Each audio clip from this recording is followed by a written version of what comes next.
Hello, Chairman. My name is Kelsey Wilson, and I serve as the Deputy Secretary for the Kansas Department of Agriculture. The grain warehouse fees are based, there's a sliding scale based on the size of the elevator, and the fee schedule would vary depending on that size. But the proposed bill that we were looking at is set to increase roughly about 38% across the board. And that fiscal note is being filed this afternoon, so we should be able to share that and see that later this afternoon.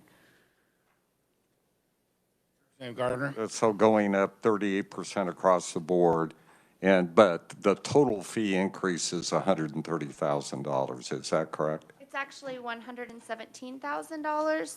Oh, okay. And that's just that combined total of what we're pursuing. And when was the last time they had a fee increase? That was in 2004.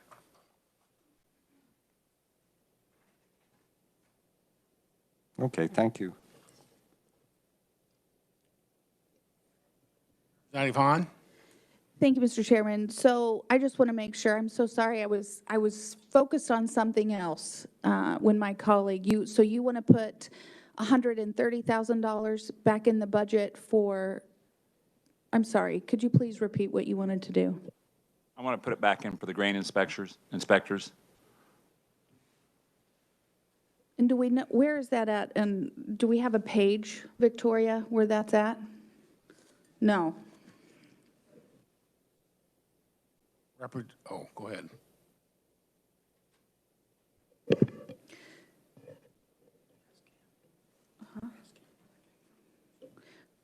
Representative, just one sec. I'm going to see if we can get some clarification here real quick.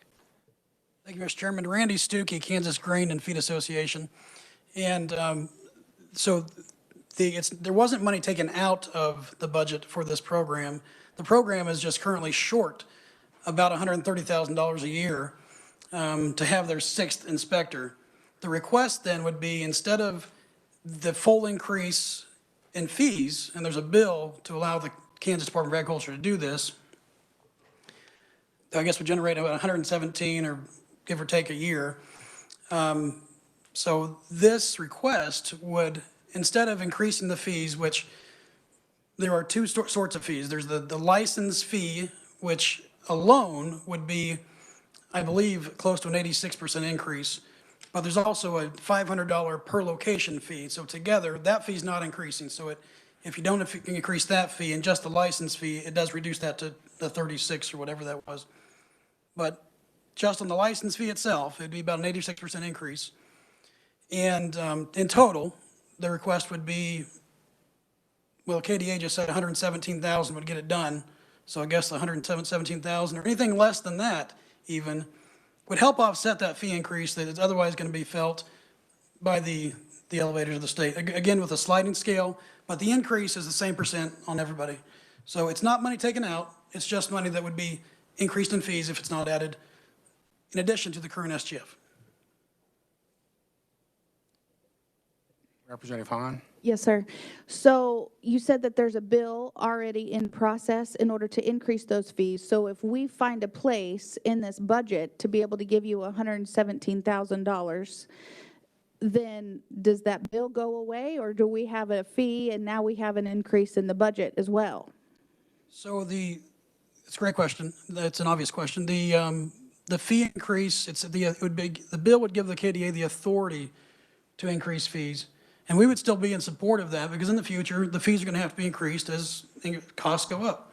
But in the current, in the immediate, any SGF and in addition would help offset the current fee increase. So we'd still be in favor, stand with KDA to be in favor of a future fee increase if necessary, but the immediacy of it would be taken away through the SGF. And even though we're only talking about maybe $117,000 or $130,000, that's spread out over a very limited number of commercial grain elevators that are state licensed. So we're talking thousands of dollars per grain elevator annually to pay for that, cover that $117,000. That's why we think it's a good idea. It's a good public policy. It's a good public good. The program serves a public good, and we think it'd be a good use of SGF to help cover that need. Representative Garber. Thanks, Randy. Are you saying you're going to use this to fill an FTE position that's vacant? That's exactly right. The program to inspect, we've been told by KDA to inspect all grain elevators of the state annually. It would require 6 FTEs, and they're using 5 currently, so they're, I believe, not able to conduct all the inspections annually, or if they are, they're barely able to, and they're asking for that 6th inspector. Can you tell me how many elevators there are they have to inspect?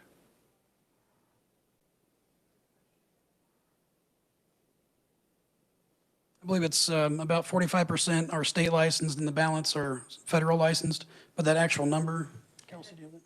67. So 67 elevators across the state of all sizes. Representative Carlin? Thank you, Mr. Chair. I have a couple things as we go along and discuss this. First of all, these inspectors, would they inspect other things in the Department of Agriculture or only grain elevators? These inspect, Covered this when we talked. no, we did not.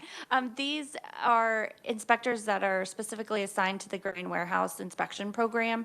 And the volume of work typically takes about a year for them to inspect everything and keeps those FTEs currently busy. I'm sorry, what? My next question was going to be how long to inspect one grain elevator? What kind of a process? Is that 4 hours or 2 days or? It can vary on the size of the elevator and the number of locations that entity operates. But what they do is they go out, they will use laser, in some cases, laser measuring devices, and they climb up the elevator, they assess how full that bin is. And then there is also a financial component to it where they review the books, the volume of grain that they say they have, the transactions that have occurred, and base that on the volume of grain that they have observed in the So facilities. can they do 2 a month or I mean, Some inspections do just take a couple hours, and some inspections take 5 people for a week. okay, thank you. If I might,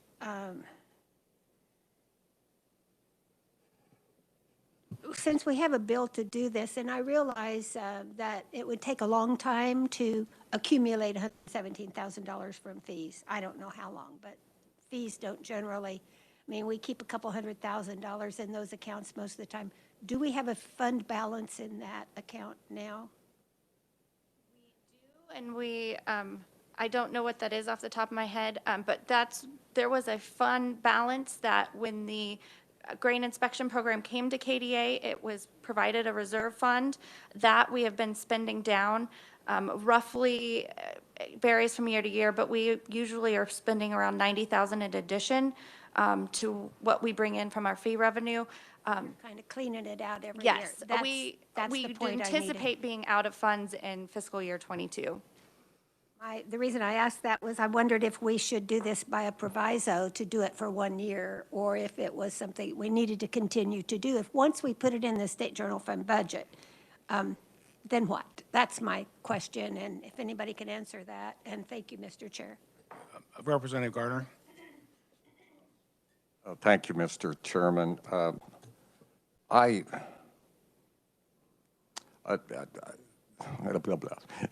Is a substitute motion in order, Mr. Chairman? Okay, I would propose a substitute motion to fund $60,000 to this particular grain warehouse inspection fee out of SGF. 60,000. And the reasoning is they haven't had an increase since 2004. It's been 17 years. I think they ought to pick up some of the cost and have increases with that percentage across the board that Mr. Stuckey pointed out. I'm not sure that's a little high. That's why I'm recommending $60,000. Representative Gardner? Or, Garber? I guess I'm kind of confused, because if you had money in the account to hire, it sounded like you had money in the account for several years to hire a sixth investigator or inspector, why wasn't it done before? We actually have 6 FTEs in for that program for inspectors. We, at the exact moment, are down. We've had one individual who has left. So this doesn't necessarily add an FTE, but it just helps fund and support that So overall you program. had 6 FTEs in the past, and they were filled, the positions were filled? Yes, we have How- had trouble maintaining 6 FTEs consistently, just given the nature of the work and the labor pool that's interested. But we typically, an ideal situation, we'd operate with 6 FTE inspectors. Thank you. Representative Baker? So if you drive around the country and look at the size of these grain elevators and the amount of grain production we have, that's why you have to have this. This is what we do. We are an ag state. We produce a lot of grain, and we have increased the amount of grain production immensely. These elevators are massive, and so I think those inspectors are critical, and that's why I want to see this remain at the full level. Representative Hahn? So there's a lot of grain elevators where I live out in western Kansas, and I stand in opposition to this, and here's why. I know you mentioned that we've not had a fee increase since 2004, but if you look at where commodity prices are, there's not been a lot of fluctuation in commodity prices either, and I just feel like right now farmers and ranchers are struggling as it is. I certainly don't want those fees to be increased on these proprietors of these grain elevators. So I'm not going to be a proponent of it on the floor in here either.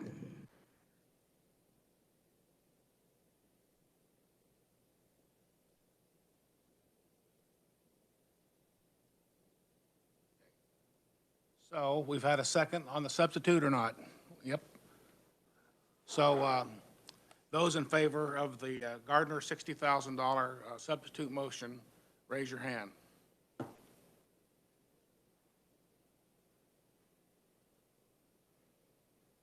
And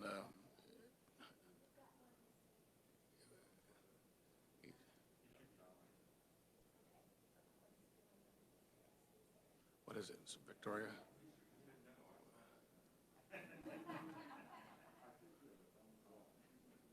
So opposed, same sign.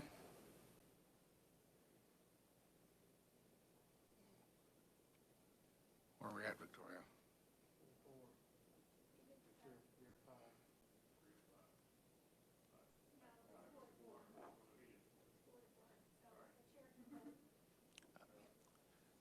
The chair votes for the Gardner substitute amendment. Any other business on our amendments, Mr. Garber? On the amendment, no. Or anything else to say for the on On the budget? budget? Yes. Mr. Chair, I'd like to make a motion to delay passing this budget out until Thursday. I have a book here on the ag budget, 150-some pages that I'd like to go through and maybe make some motions on Thursday. So I make a motion that we wait until Thursday to pass this budget out. I second that. Victoria?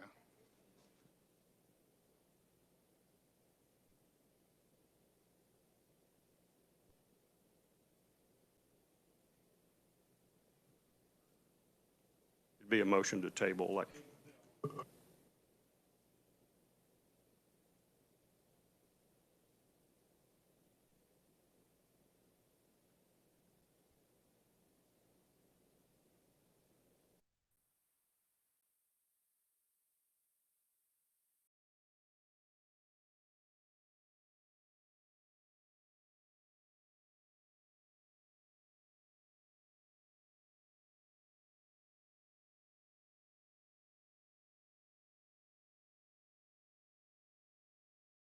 Don, are you for voting yes to table or no to continue on working the bill?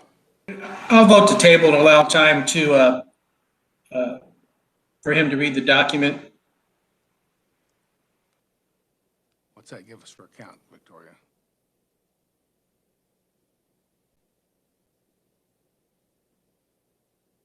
We're going to try this again. We got our shoes off, so we'll get this counted right this time. Those in favor of Garber's amendment to table the bill, raise your hand.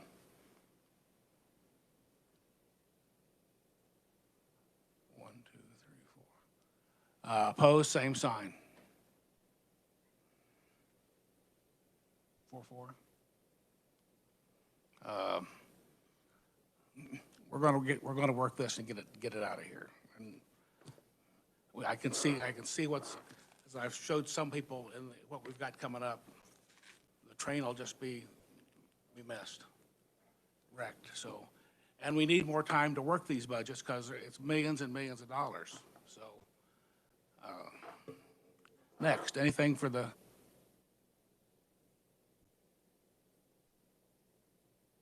Representative Newland? Thank you, Mr. Chair. In the line items, you'll see that pardon? That blue sheet, this one right Blue here. sheet, if you would. And you'd have to do a little arithmetic on this and all too. But the Kansas Water Authority has taken out 200 and some thousand from the conservation districts, or it's a fund to the conservation districts.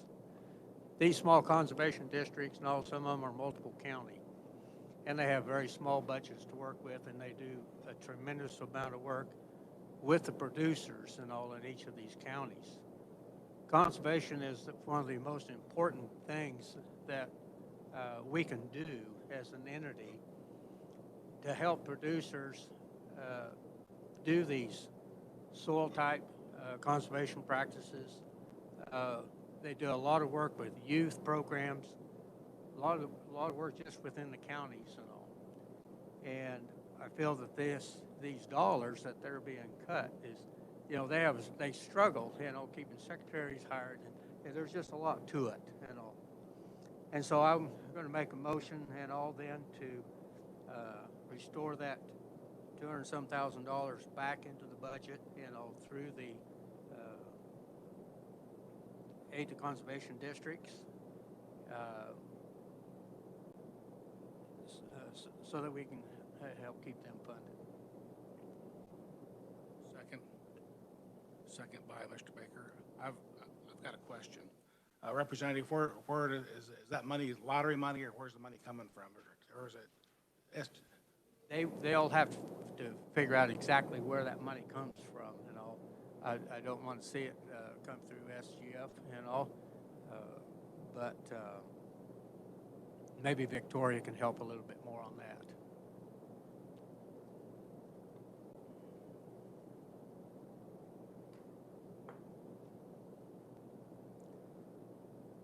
Thank you, Mr. Chairman.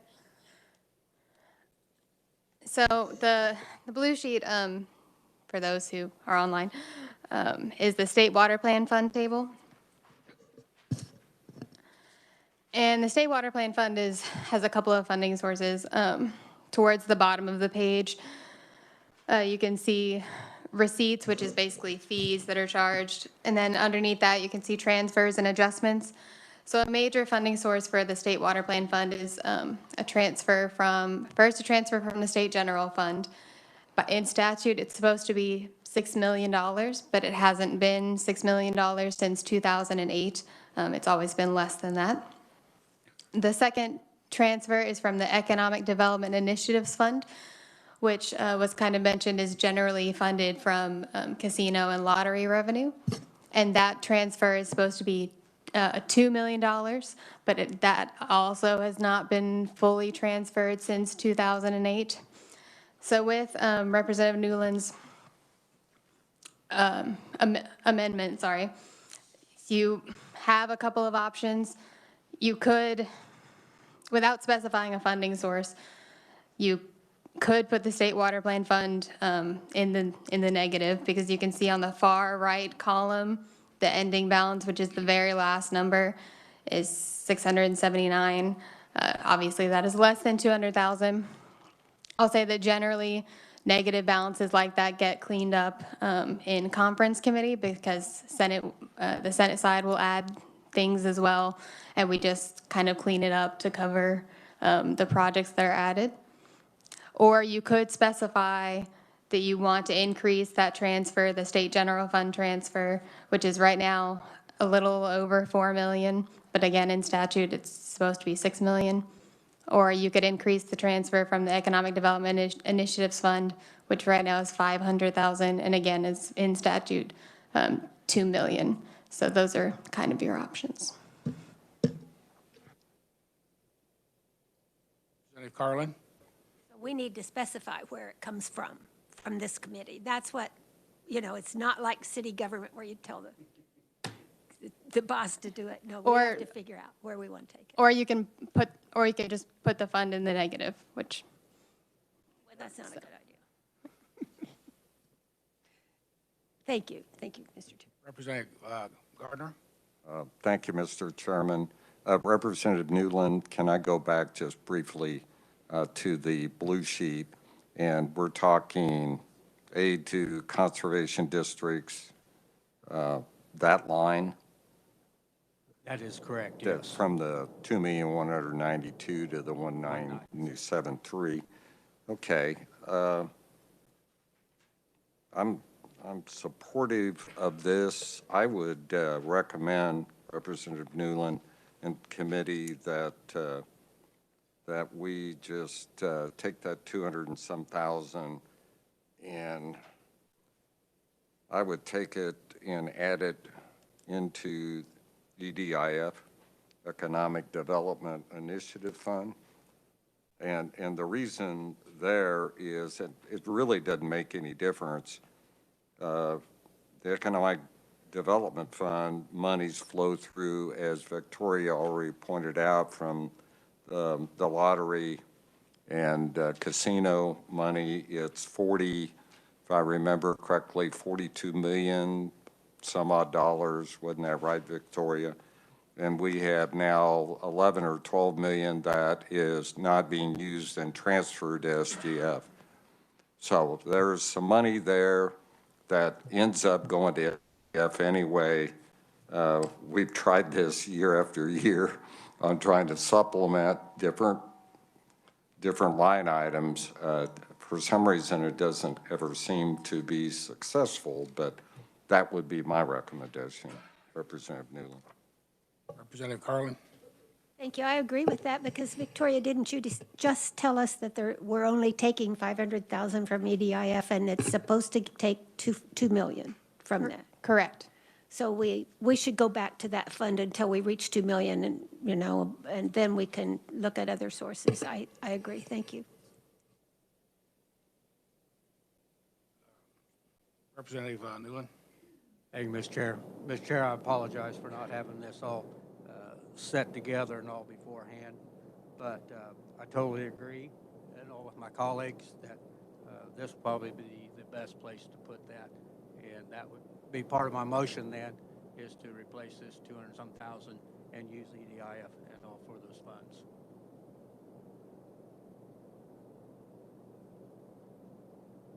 We need a second. Representative Baker? Any comments? Representative Carlin? Thank you. Is there somebody that just kind of can run down what happens in aid to conservation? Just a few items that were due out of that. I know what they are. Maybe some others would like to know what we're spending money for. Thank you, Mr. Chair. Sure. I'm Kellen Leapsch. I'm the CFO for the Kansas Department of Agriculture. And the Aid to Conservation District program is actually a matching program where county conservation districts or the county governments provide funding, and the state of Kansas or the Kansas Department of Agriculture through state water plan funding matches that funding.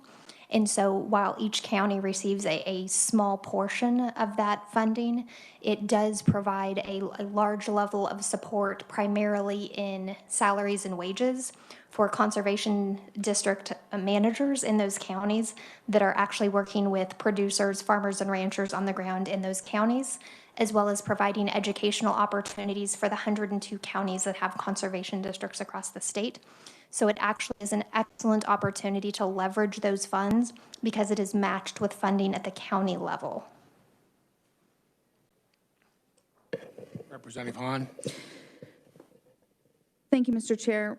So this then gives local control. This gives more local control over some funds, is what it's in essence doing, correct? I would not say that it provides local control of the funds because they each provide a report back to us on an annual basis. They're actually participating in the state level conservation partnership. And so they are meeting the goals and objectives of that conservation partnership. And they're not working in a silo for anything on a local level. There's just the outreach portion of a great partnership between the counties and the state level. Thank you. Any more discussion? Those in favor of Representative Newland's amendment, raise your hand. I gotta wait. Sorry. Those opposed? Looks like it passed. Any other discussion on the ag budget? Mr. Chair? Representative Hahn? I don't know who here could speak to this from the Department of Agriculture, but in this budget, on page 12, there's some mention of RFID wands. I'm curious to know, since we're not going to have the time to be able to go through this line by line, are there any other fees that are in here that deal with RFID?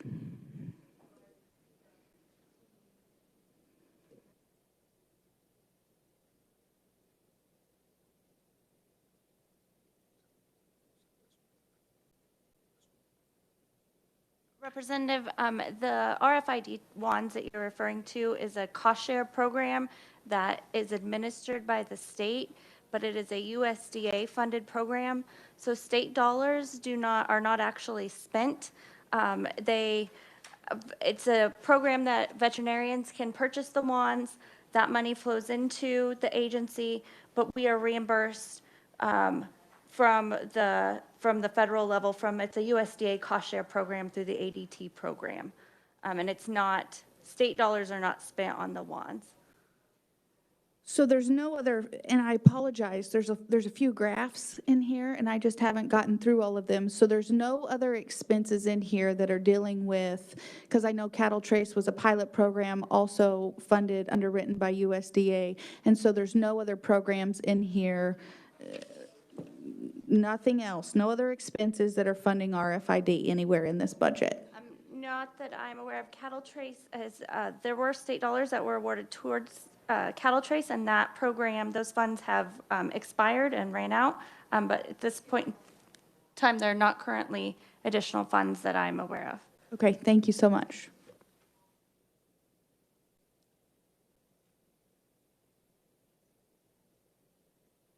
Any other comments? Representative Newland? Thank you, Mr. Chair.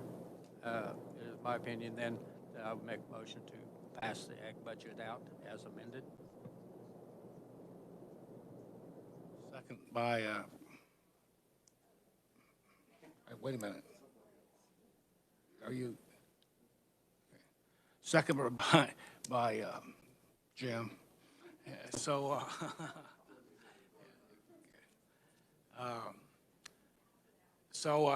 those in favor of passing the ag budget out as amended, raise your hand.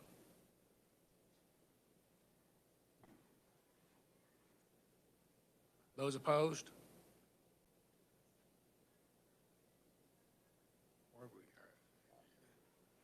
5-3 to go out. Is that good?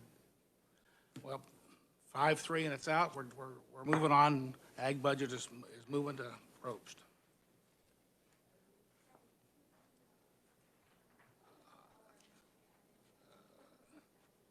I think it was 60 and 117. She was at, no. 200.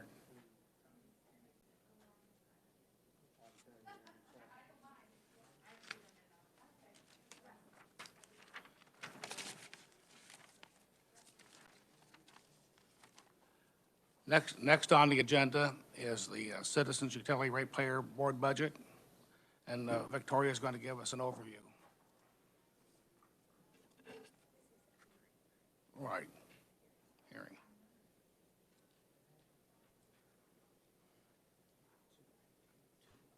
Thank you, Mr. Chairman and members of the committee. The first thing I wanted to point out is that you now have a budget book, which contains all of the budgets that have been heard and will be heard in this committee. So rather than me handing you loose leaf paper, you can now look in the purple book. So in the purple book, the Citizens Utility Ratepayer Board budget is on page 1481.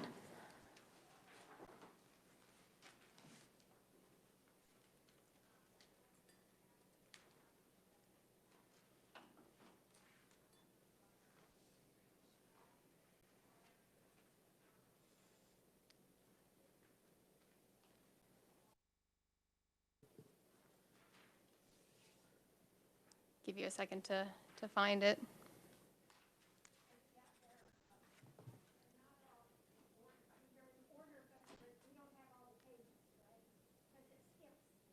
Right, it's only budgets in this committee, so that's not the entire state's budget analysis, like.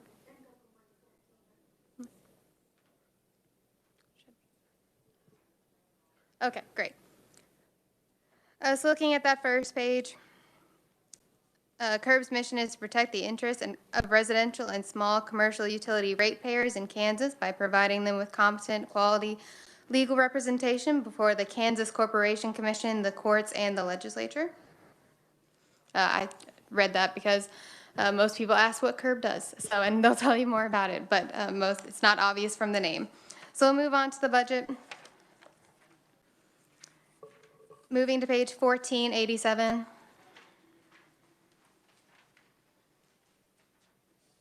On page 1487, underneath the box, the agency requests 2021 revised estimate of $1.1 million, all from special revenue funds. So this agency receives no state general fund money.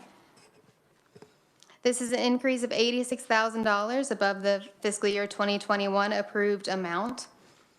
And most of that increase can be found on the contractual services bullet, which is the one in the middle of the page there.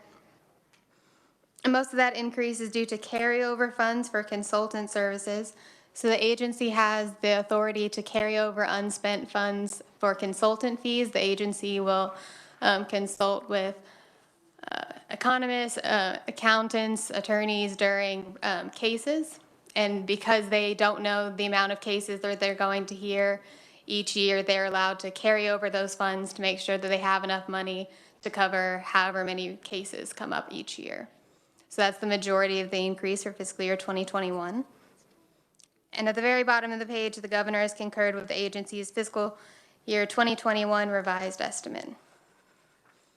And I'll just go ahead and go on to fiscal year 2022. That's on the next page, 1488. The agency requests 2022 expenditures of $1 million, all from special revenue funds, which is a decrease of $78,000 below the fiscal year 2021 revised estimate. And that decrease can be found in the contractual services bullet again. Those carryover funds that I just mentioned are not present in fiscal year 2022. So there's a decrease between 21 and 22 due to those lack of carryover funds. And at the very bottom, the governor concurs with the agency's fiscal year 2022 request. And with that, I'll stand for questions on CURB's budget. Questions? Thank you, Victoria. Next, we have David Nickel from the Citizens Utility Ratepayer Board.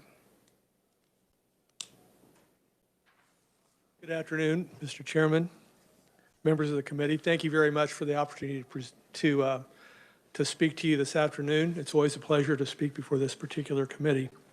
I'm Consumer Counsel for the Citizens Utility Ratepayer Board, and as Ms. Potts indicated, our core responsibilities are to represent residential and small commercial ratepayers before the Kansas Corporation Commission, Kansas courts, and Kansas Legislature. Our primary emphasis is really before the KCC and before the Kansas Legislature, and we spend a lot of time on both of those.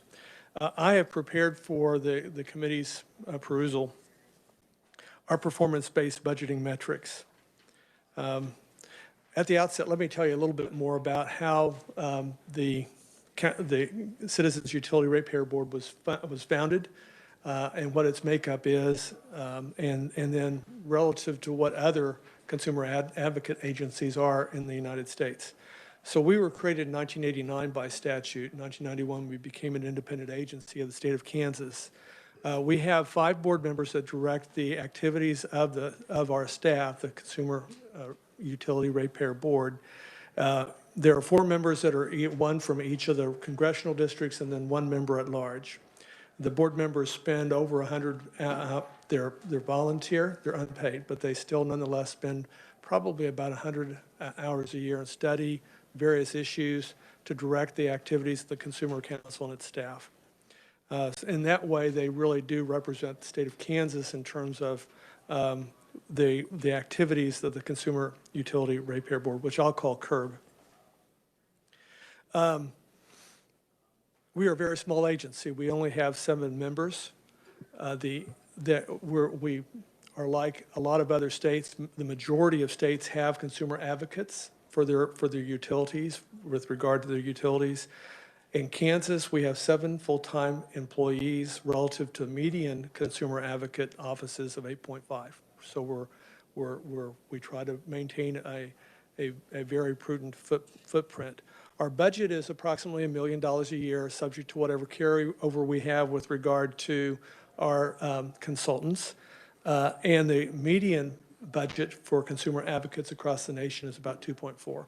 So we're less than half of what other consumer advocate offices are spending in terms of their work in representing the ratepayers and utility matters. On page 4 of the materials that I provided to you goes through our core metrics, and I want to walk through the savings that we believe, the value that we provide to the state of Kansas. The first, of course, and our most important aspect of what CURB does is we represent ratepayers, small commercial and residential ratepayers in rate cases. Rate cases are the dollars and cents that consumers see their rates either increase or decrease on their utilities. So it is probably our most important function.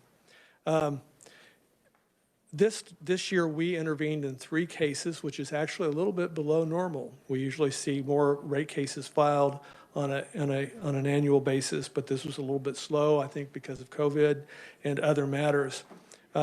In those rate cases, we spent about $250,000 in terms of staff time and consultant time. However, we reduced the rate cases that were filed. We helped to reduce the rate cases that were filed in Kansas by $6.5 million. Now, we're not the only party that comes in and advocates for low rates. There's certainly other ones that do. But I will tell you that the chair of the commission called me over during one of the rate cases and said, "We're glad you're here." It's very important that we hear the voice of ratepayers, because not every other advocate is going to represent solely those residential and small commercial ratepayers. And so that's the voice we believe that needs to be heard. In terms of other cases, of course, there are cases such as energy efficiency, electric vehicles, transmission, delivery cases, and the like. Counting the ones that we would typically be involved in, that would exclude cases like certificates of convenience or cessation of service. We analyze or intervene in 97% of those. So we're very active. And as we get towards the end of these metrics, I'll show you how many cases we have been active in. Our cost, if you were to take our cost that staff spends on these cases, is about $75,000. If the state were to do this by independent consultants, it would be about $217,000. So we believe we've got some savings there. Another important thing that we do, and we hope the legislature finds valuable, is that we testify on legislative bills as they're presented to the legislature. We present, of course, our own viewpoint, which is as to residential and small commercial ratepayers. It's in contrast to a lot of other positions that the other stakeholders or other conferees may state. But we hope that our perspective helps guide the legislature as to what at least the ratepayers and their advocates would indicate. Again, if you were to use independent lobbyists for these positions, it would be in the neighborhood of $90,000. We spend about $50,000 in terms of that time. We also look at policies, and why that's important is because there are so many different policy issues that are before the legislature and before the Kansas Corporation Commission. Energy efficiency policies, electric vehicle policies, grid resilience policies, policies having to do with solar and distributed generation. Those issues are important to be able, our policy research are important for us to express a viewpoint that is consistent with what residential ratepayers and small commercial ratepayers would do. We also involve ourselves with outreach, and that's really important. This morning, Chuck Hazley with Evergy was speaking about the difference between a collaborative effort where you go and informally meet with various parties and try to find mutual solutions versus an adversarial before the KCC. Once you hit that adversarial situation, it becomes difficult to really find that common ground. So we really pride ourselves in our outreach to talk to ratepayers. We talk to ratepayers almost daily. We talk to clean energy groups. We talk to utilities. We talk to a lot of different groups. And the end goal is basically to find those mutual solutions and to present those before the legislature or before policymakers to try to come to those solutions. So that's what our metrics show. Then beyond that, we just basically show a summary. Page 5 shows how we spend our time. You'll notice that we spend approximately 36% of the time in fiscal year 2020 on policy work. Not surprising, it's a very important aspect of it. KCC dockets is our main focus. We spend the majority of our time, 43%, on those matters. Outreach and outside communication is about 10%. Our work before the legislature is about 11%. And then we engage in formal complaints. And those are constituents that reach out to us and say, we don't know how to file something before the KCC, and we'll help them form their complaint, file their complaint, so they at least get heard. We can't, by ethically, represent individual people. We represent the class. And the reason for that, we would conflict ourselves out if we represented one person. We'd find that would conflict with another person. Before long, we wouldn't be of any value to the state of Kansas. Page 6 goes through the various policy matters that we spend time on. Notice that we spend a lot of time on energy efficiency. And energy efficiency is important, we believe, to the state of Kansas because it's a first resource. To the extent that we can reduce the amount of generation that's being funded by coal, by other sources, nuclear and the like, and replace that with energy efficiency, we believe that's the most cost-effective way to keep rates low. We also look at electric vehicles, we look at distributed generation, and then, of course, general rate cases, general rate issues, because those follow what we do in various rate cases. We're involved in roughly, and the documents will show you, in fiscal year 2020, we were involved in about 99 cases. We followed, we analyzed, we did something with them in some way. But these are ones that we consider to be the most important. 19 ATMG 525 RTS is the rate case that I just highlighted. And there's some more metrics on that. 15 GIMX 344 GIV is a knock and collect, and the question was whether or not Evergy and Southern Pioneer should still go out and knock and collect with regard to past due utility bills. I'll talk about that one a little later.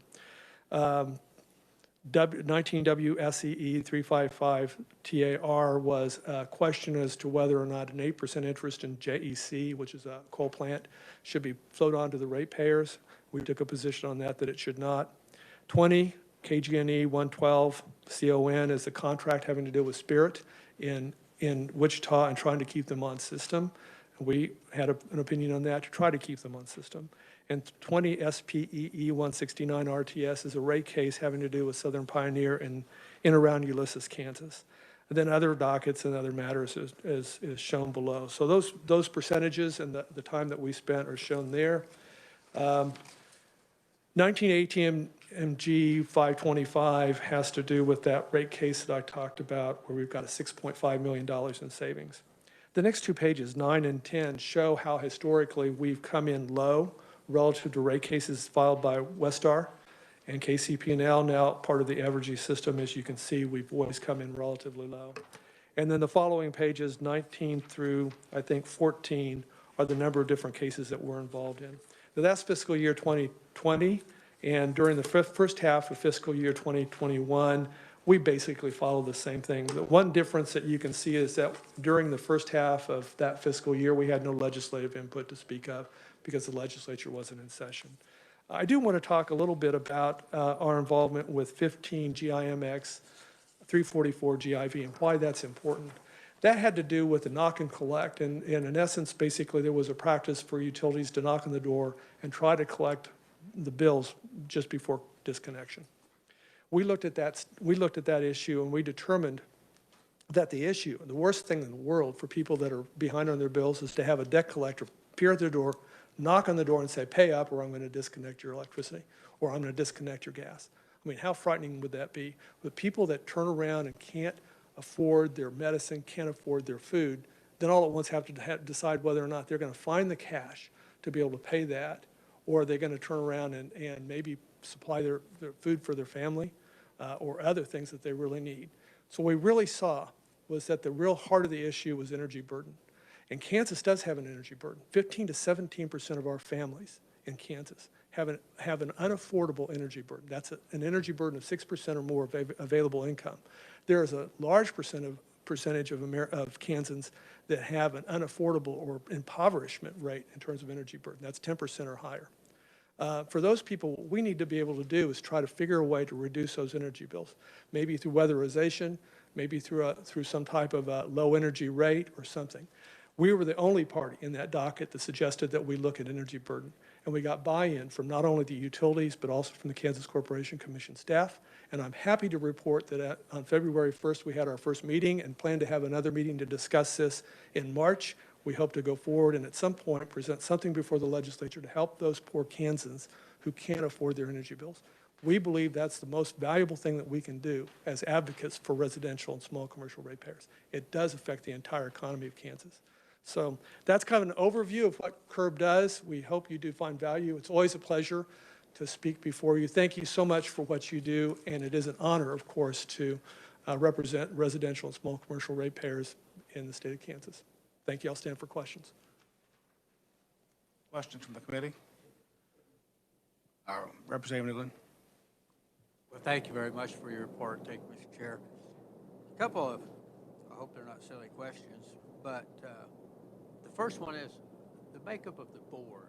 You know, who makes this board up? You know? The board is statutorily, it's a good question. The board is statutorily created, and it's created to have a representative from each of the congressional districts and then one at large. The governor appoints those members of the board, and we have two that are coming up in June that the governor will appoint. The governor appointed our last two, which is Melody McCrae Miller. She's out of District 4, which is Wichita. And we have Mary Treaster, who is out of District Number 1, or around, and she lives in Pretty Prairie, not Hutchinson, but Pretty Prairie. And so expect two more that'll come on board in June of this next year. 5. We have one at large. And the at-large member will also be appointed by the governor this year, too. Kind of backgrounds for the people, you know, they're all different sorts of backgrounds, as you would expect. Mary Treaster actually was a superintendent of schools at Pretty Prairie, but she's very active in terms of energy resources and studying those issues. Melody McCrae Miller was a representative of this esteemed legislature at one time, and she's the CEO of Miller Beans, which if you've ever had really good baked beans, I will tell you is that they're worth having. They're really good. Henry Hungerbeeler is our at-large member. He lives in Leavenworth. He actually, I think, was Department of Transportation for Missouri before he moved. Ex-military, an amazing intellect. I learn from him every time I talk to him. It's a little intimidating, I will tell you, but we have Right now, Lenny Mullen. Lenny is a real estate executive and lives in Kansas City area. He's in district, I think that's 3, or maybe 5. I can't remember. But he is really savvy business-wise. And then Clint Patty is here, District 2 in Topeka. He's an attorney, and again, one of those intellects that we learn so much. These guys, women and men, spend so much time, and their ability to learn and ferret out issues is phenomenal. We learn every time we talk to them. It's a good experience. But thank you for your question. The second one is define the grid resilience. I think I understand what it would mean, but Grid resilience, again, a very good question. Grid resilience has to do with the reliability of our energy sources, and principally it has to do with electricity. So resiliency is really defined as the ability to withstand major events, wind damage, tree damage, those type of things that are kind of beyond the normal. You have normal reliability concerns, and then you have resiliency. And resiliency is kind of like, how Rocky trained in Rocky 5 to beat up and whoever's opposition was. That's resiliency. I mean, it's beyond the norm. And so those things are very, very important. Our ability to withstand a polar vortex and those type of things are resiliency related. So another good question. Thank you. thank you very much. Thank you, Mr. Chair. Thank you, Mr. Chair. I was just interested in your interest in those folks who really can't pay their bills, and I'm really glad in today's environment we don't want people knocking on the doors that get shot by somebody. I mean, honest to God. But and I'm really glad the way you're looking at that. Do you have? Is there any thoughts about helping them get solar energy on their homes or anything like that to solve their problem under a weatherization thing, or is that a possibility? Or are you going to try to connect people with options, or how do you look at that? Right now, it's pretty exploratory. Thank you for the question, Representative. Right now, we're pretty exploratory with regard to the various aspects. We've had one meeting, and the buy-in from the utilities was wonderful. We had Black Hills come up with what they're doing in Arkansas in terms of their plans. We had Evergy talk about what they do in Missouri. We had KGS, Kansas Gas Service, talk about what they do in Oklahoma, and that we were all addressing different ways that they address now. Nobody really talked about solar, although that's a possibility. I can foresee when we move this along and we start to work on this collaborative, that we may come up with some things along those lines. Low-hanging fruit, as far as I could see, really is weatherization of homes. Statistics show that if you were to weatherize homes that are in need, you'd eliminate 35% of the energy burden. That's substantial. Think about it. You can eliminate 35% of the people that live in energy poverty. You're on the right track. So those are things we're thinking about. Probably, in all likelihood, to be candid with this body, we probably need legislative approval. But until we have buy-in from all stakeholders, it's kind of premature to go that way. We get started and somebody says, well, we don't like that idea. I'd much rather have everybody on the same page and come to the legislature and say, this is what we really need. This is how we're going to try to solve this problem. Thank you for your answer, and I would just recommend that when we're gathering these ideas, I am sure you're looking at the cost to service it. Cost of putting in solar is not that great in the long term, and I've got an older friend at home that she's paying like $12 a month for her electric bill in her old 150-year-old home. And I mean, so I would like that to be thought about in the mix. And then it sounds like a good education program about how we use our electricity. You can cut your bills by dimming your lights. I mean, just a dimmer on lights just is a tremendous asset. So I encourage you, and I would be interested in helping you with the bill in the future. Thank you, Representative. And you've hit a right at my core. One of the things that CURB can do in our outreach program is to outreach to various consumers and provide that education. We just need to ramp up. It's difficult, and it's particularly difficult when you got COVID, to try to figure out ways to to make things work. But excellent points. Thank you so much. Representative Hahn? Thank you, Mr. Chair. Thank you for your presentation. So I just want to make sure that I understand exactly what you all do. Are you a group that represents the citizens then, or do you represent also like co-ops, like the electric co-ops in the state?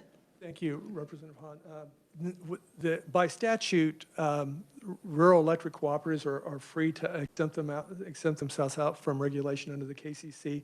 So we don't have authority to do anything in terms of the regulatory aspect of it, but we do deal with cooperatives in a number of different KCC dockets, and we do listen to a number of concerns that come in from consumers of rural electric cooperatives, and we do try to reach out and work with the KCC on resolving those issues. So we have some interplay, but it's not regulatory. Okay, so the primary function, and I apologize, I didn't even know you existed, actually, this Citizens Utility Ratepayer Board. So you are dealing with citizens coming to you, having issues with things, and you're helping to mediate that with the legislature? And in a nutshell, give me the elevator speech as to exactly your function.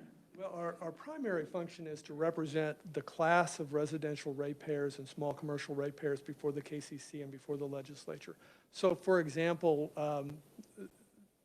today the House Utilities Committee passed out House Bill 2145 having to do with electric vehicles.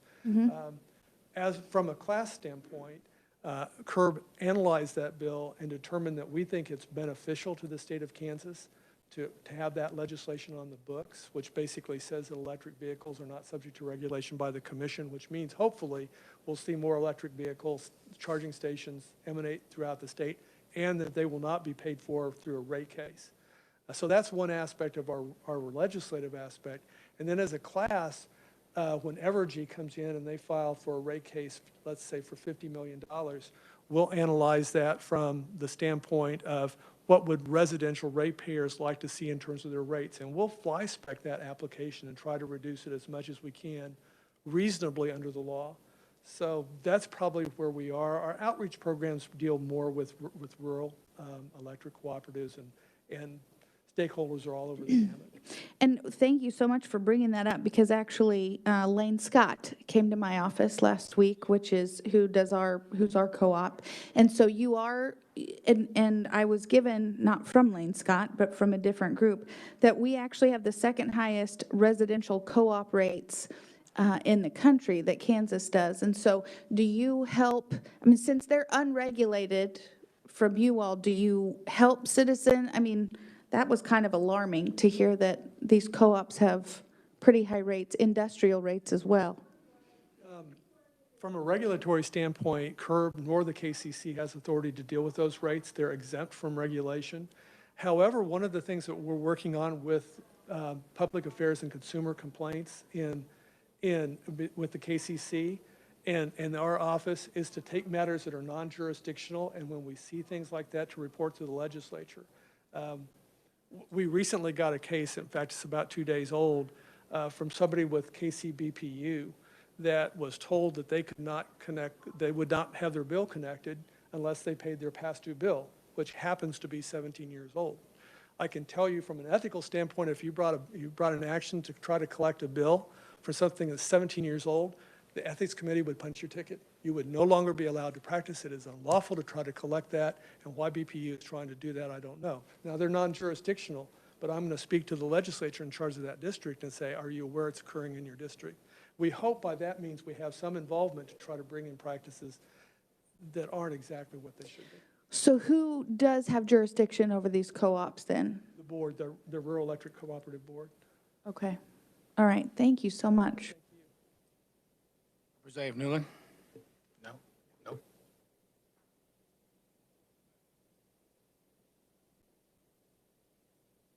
Great job. Thank you very much. Sure. That will probably close the hearing on the ratepayer board. Next up is the Board of Veterinarian Examiners, and Victoria's going to give us an overview. Thank you, Mr. Chairman. I believe it's the last one in your purple book. But it is page 1874. The purple books are in page order, so yes, every page isn't in there, but when I say the page, at least you have a direction to go in. We tried to make it as easy as possible. So 1874, very close to the end, Board of Veterinary Examiners. So on that page, 1874, the first thing I would just point out that this is a fee-funded agency, so it does not receive any state general fund. And then the second, you'll notice that it is a biennial, meaning that we will also look at the budget for fiscal year 2023, similar to accountancy and a couple of others we've heard.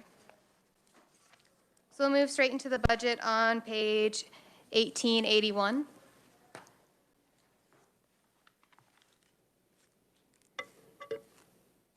On page 1881, underneath the box, the agency estimates revised 2021 expenditures of $340,000, all from special revenue funds, which is a decrease of $14,000 below the approved amount. The majority of that decrease can be found in the contractual services bullet on the right-hand side of the page there. And that decrease is due to decreased expenditures on travel for the agency's inspector and investigator, computer services, and postage. We'll turn to the next page, page 1882. Right above the box, the governor did concur with the agency's 2021 revised estimate. Still on page 1882, the agency does have one supplemental request. The agency requests a supplemental of $3,000, all from federal funds, so that's CARES money, for personal protective equipment, telework equipment, and costs to enable work from home. And the governor did concur with that supplemental request. So again, that's $3,000 in CARES money that's been recommended for the agency. And I can stand for questions on fiscal year 2021. Any questions? I have a question, Mr. Chairman. Victoria, and just flipping through here, are there any fee increases that this agency plans to implement? I'm sorry if I missed that. No, you're fine. They have increased fees recently, so if we'll skip ahead just a little bit. On page 1888. Give everyone a second. So on page 1888 is a breakout of the agency's licensure fees. So recently, the agency did raise the second one down, the veterinary medicine license renewal fee. It was $95 and it went up to $100, so you can see $100 under the current fee there. A little bit further down, the veterinary technician registration application, that was $20 and now it's $50. Right underneath that, the veterinary technician registration, that was $10 and now it's $25. Yes. And that was done sometime this summer or March, sometime this year. So there's been the technician fee, the technician registration fee. There's the 20 and the 10, and what was the other one? The first one you mentioned. The very first one, it's the second from the top, the veterinary medicine license renewal fee. The second from the top was $95 and now it's $100. Got it, thank you.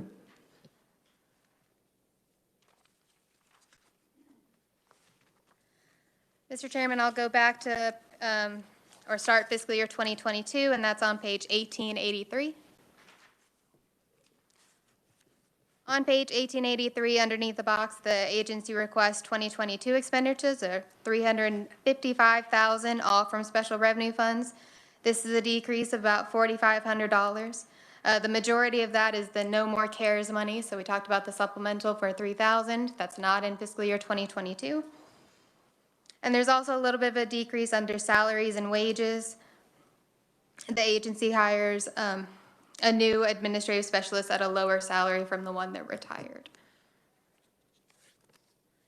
And on page 1884, right above the box, the governor again concurred with the agency's fiscal year 2022 request. And Mr. Chairman, I'll go ahead and do fiscal year 2023. Underneath the box on page 1884, the agency requests 2023 expenditures of $336,000, all from special revenue funds. This is an increase of $138 above the 2022 request, and that increase is entirely due to increased expenditures on computer services. And the governor, again, concurred with the agency's fiscal year 2023 request. Now I'll stand for questions on Board of Veterinary Examiners.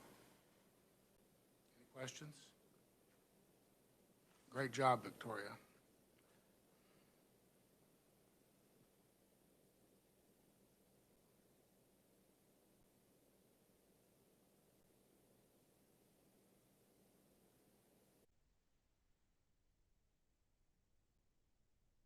Chairman and distinguished representatives, I appreciate your letting me visit with you today about the Kansas Board of Veterinary Examiners. I'm Dr. Jody Johnson. I am the Executive Director. In our testimony that we had put forth, we were talking about our veterinary oversight. We did have a mistake on a number of veterinarians that we licensed by June 30th of 2020. Last year, we had 2,683 veterinarians. This year, because of the Governor's Executive Order 19, we only had 2,225 veterinarians renew their license by June 30th, which is their expiration date for their license. Because we could not terminate them or expire their licenses, we had another 455 that went ahead and paid. Right now, we are standing at 30 veterinarians who have not paid their license renewal from last year. They need to be terminated. Where they're practicing without a valid Kansas license, they have not turned in their continuing education hours. They've not reported if they had a felony or discipline in another state. They are currently able to buy prescription medications. And so I would urge you to allow us to terminate those veterinary licenses, and there's 30 of them, and we have also we have 21 veterinary technicians who have not renewed their license. We also need to terminate them. They are allowed to reapply, but they have to go through the reapplication state, and they have to present all of their paperwork again to us. We're not just saying you can't ever apply, but you have to renew, and that is an increase in amount of money. We did obtain the $3,000 or $3,305 of CFR money. We greatly appreciate this. It was able to allow us to update technology for our inspector and investigator so that they could do Zoom meetings, they could do Google meetings, they could do inspections via the technology, and that has greatly helped us, and it's also decreased our expenditures. We aren't paying the gas money, we aren't paying the overnight stays. Our inspector's actually going out and looking at inspections virtually. So it's been a great help. We do have right now 612 veterinary technicians that are that had renewed. We have 529 veterinary premises. Due to a concern from the JCARS, the agency staff did contact all mobile practitioners, and that's one fee that we did increase or put into effect. It was on December 18th that we are charging mobile practitioners that are not coming out of a brick and mortar premise $75. We are asking for controlled drug logs. We're asking for veterinary records. They will receive a certificate, a premise certificate, as a mobile certificate, and we have identified 70 of those throughout the state that do not operate out of a traditional brick and mortar veterinary hospital that is premised already. And I know Dr. Carlin was one of those that asked that we look at the mobile practitioners for records. We continue to modify and define our website. The new hire that we have made is more technologically savvy than I am by a long shot. We have made fillable forms for complaints. We have had some people that have turned in complaints that were illegible. The veterinarians that on our board cannot read those complaints.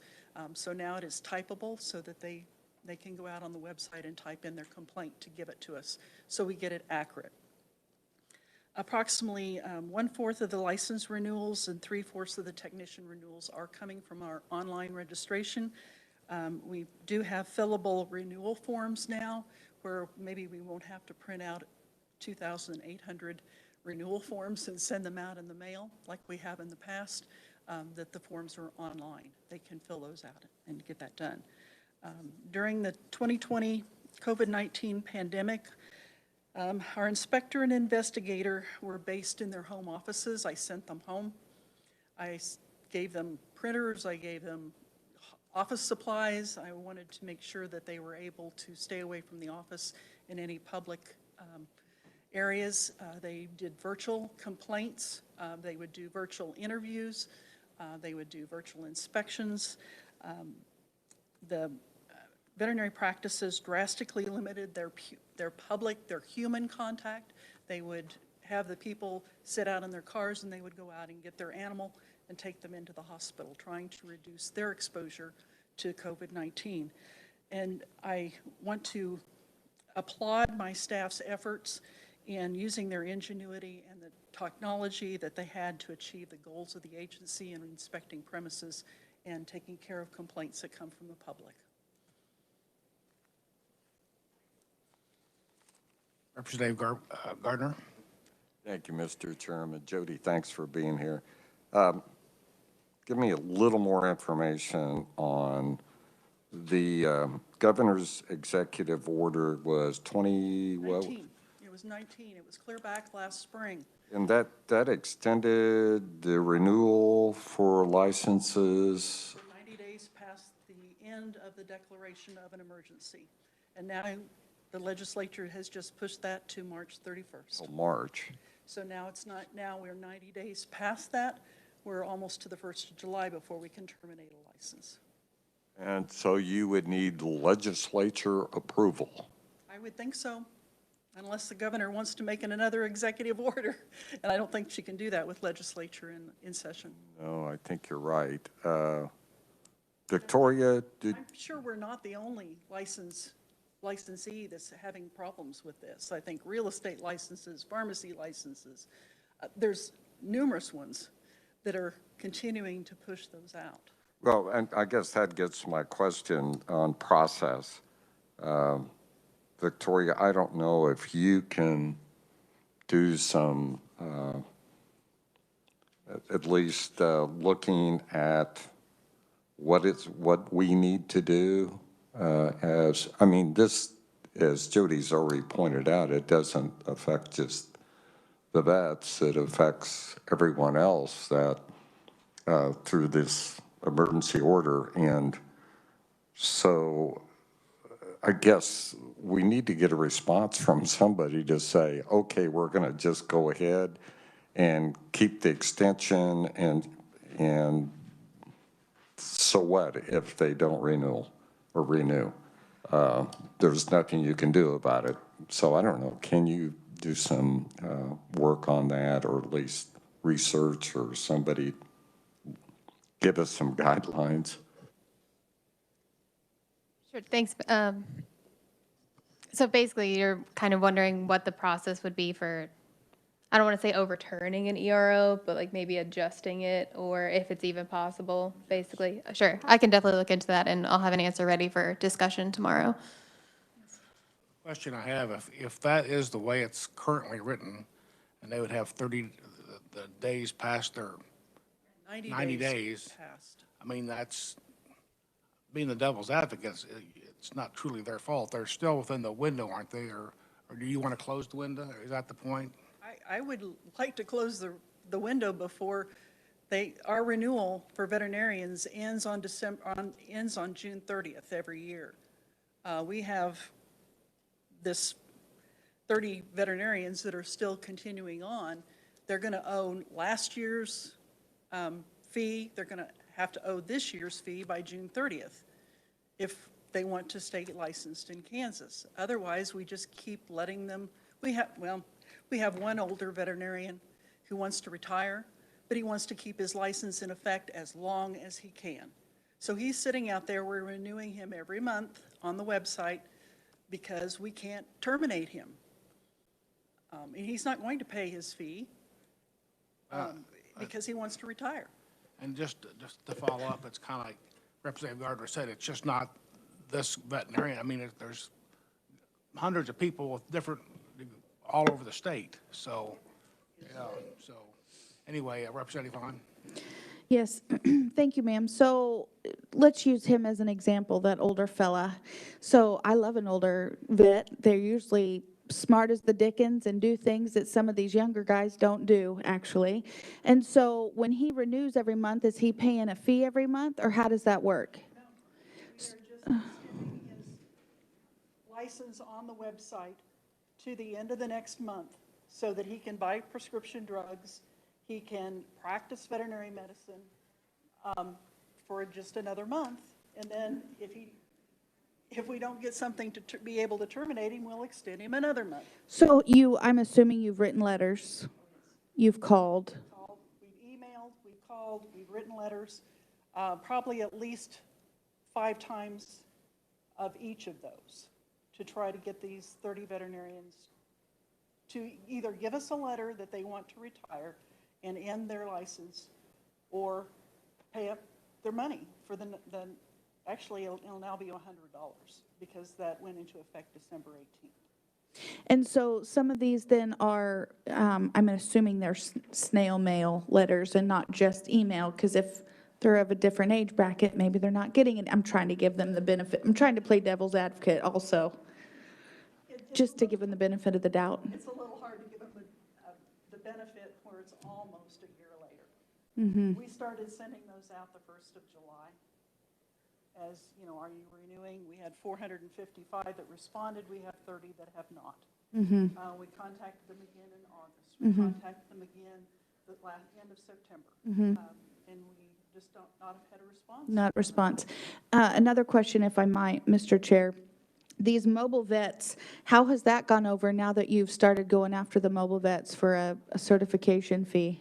Actually, very well. We've had probably 8 that have already turned in their $75 fee and are getting the mobile certificate. Conrad is going virtually out to inspect their records and inspect how they're keeping their controlled drugs. We have not had any issues except with Kansas State University. And they feel like their mobile surgical unit and their trucks that are going out from Kansas State out into the field should not be licensed. I guess we cannot premise them by statute. So we can't give them a premise certificate like we can the El Dorado Veterinary Clinic, who has a mobile unit. Because he's operating his mobile unit out of a premised facility that does get inspected, that we aren't licensing that mobile unit. Mm-hmm. K-State, we cannot, by statute, license that premise. So therefore, we feel, as the board, that those mobile surgical units that are going out into the country and practicing veterinary medicine need to have a mobile certificate number. Are they operating under the umbrella of the veterinary school? Is that? They're operating, that is what the question is. Mm-hmm. Are they under that umbrella of K-State? But because we can't premise that facility, our definition of mobile, it has to be coming out of a premised facility, not to be inspected. Mm-hmm. So, Mr. Chairman, if I so a lot of these mobile vets then, had they not ever had certification fees? So they've been certified, but they've been licensed, yes ma'am. But they hadn't had certification fees. So how long had they been operating without a and basically that's just a fee that then you're able to give them and say, hey, you can write some of these veterinary feed directives and drugs, et cetera. And a lot of these sale barn vets? Some of them are. Some of them are. Some of the sale barn vets operate out of a premise, so they would not be under, because we look at their controlled drug logs and we look at their veterinary records. That's what we're after, is their records. It's a records audit that they're actually paying for.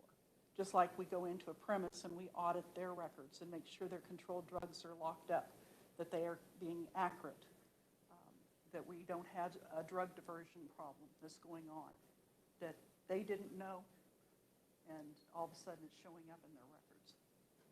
Thank you so much. Representative Gardner?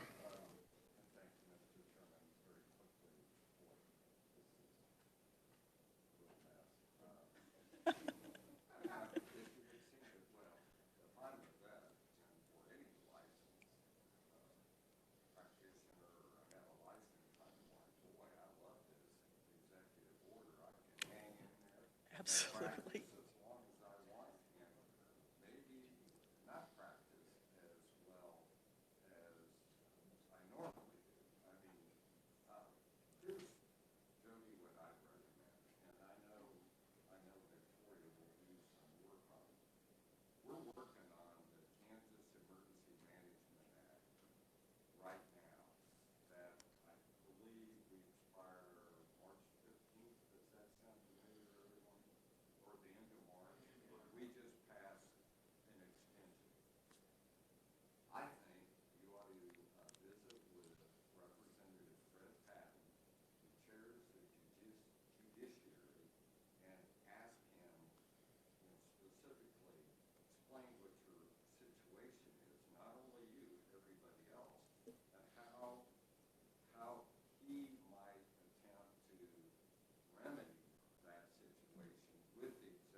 Has something else. Any other questions? Representative Carlin? Changing the subject slightly, but when we first met, when we first started talking, I was worried about those 95 people out of the state of Kansas that were licensed. Or so many people out, maybe it wasn't 95, maybe it was $95 for the license. But there were a lot of people out of state that kept their Kansas license. And I had concern about that because they could use that to get drugs for their families or whatever. And I felt like since they were not working for Kansas Animals, I had a problem with it. So have we done anything? Are any of these 30 those people that are out of state? I would have to look. I would assume that some of them are, that probably most of them are. I have a physician that retired in Manhattan that writes to me or calls me every year and says, help me get my license because they send it to me. I have to fill it out on email and I don't do that. And I've been trying to call them and I can't reach them, so I help him every year. And he just has the friends and family license, to Good Samaritan license or whatever it is. Are we dealing with that as Representative Hahn mentioned, is it older people that don't do, is computer literacy an issue? And I know you've said you try to reach them, but is that an issue in this group of people? They're not all older, some are older. Some are older, but the majority are not. They get busy, they forget. If they don't sit down and write that email or write that, note to us, they forget it, and we have to keep reminding them. But we do have 30 that seem to be ignoring us. And how many veterinarians did you say are licensed? I've got 225, I don't know. Right now, we have 2,806 is how many veterinarians we have that are licensed as of today. Is that up or down, kind of That like? is up. Up? Up. Okay, that's good. Okay. But a lot of those are out of state. We had one veterinarian that applied from Florida that now holds, I think, 30 licenses in different states.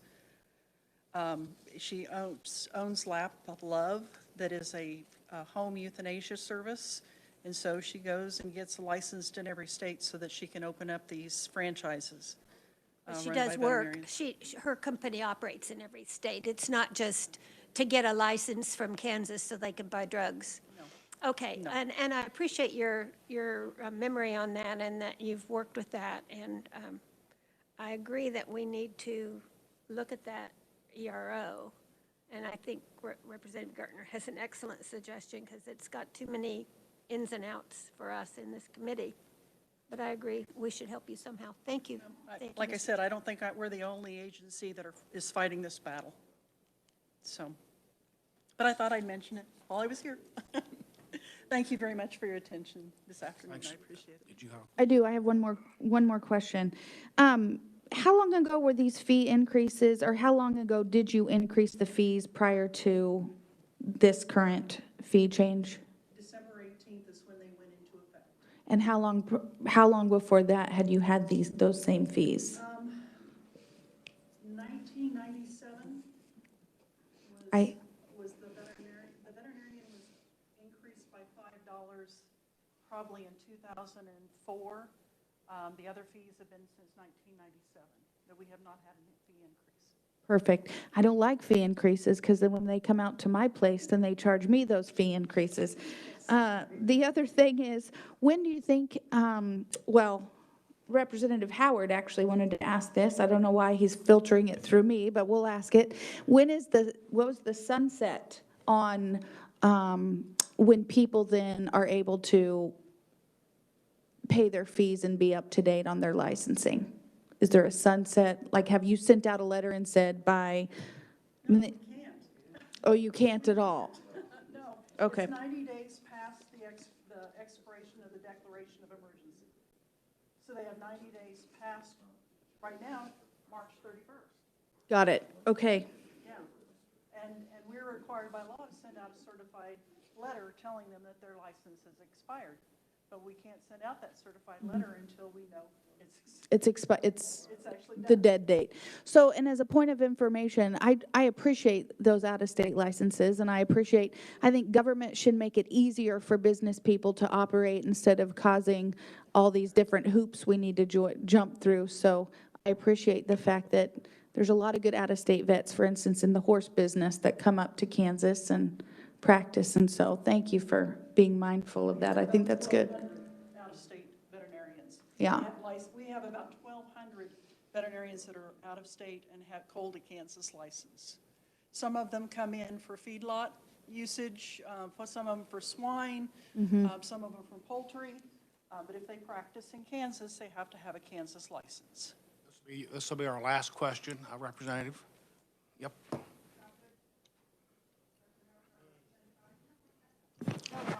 Sorry I haven't asked any questions yet, and thank you, Mr. Chairman. What kind of a law or stipulation will we need to put some type of lockdown on those notices that says, hey, you have this window in which you have to answer? And how are you mailing these notifications out? Are they just regular mail, or are they certified, or what? Once we determine the end date, when it's going to be, that they will actually lose their license that date, then we send a certified letter to them and they have to sign off on it. But until we get that date figured out, we've just kept pushing it as this declaration of emergency date has been pushed. It's 90 days past the declaration of emergency according to Executive Order 19. And it's $100 to renew. It's $100 to renew. Committee? Jody, Yes. thanks for taking all the questions. Thanks for Okay, coming. no problem. Sorry to stir things up. I think we'll close the hearing, and thank you very much. We're adjourned.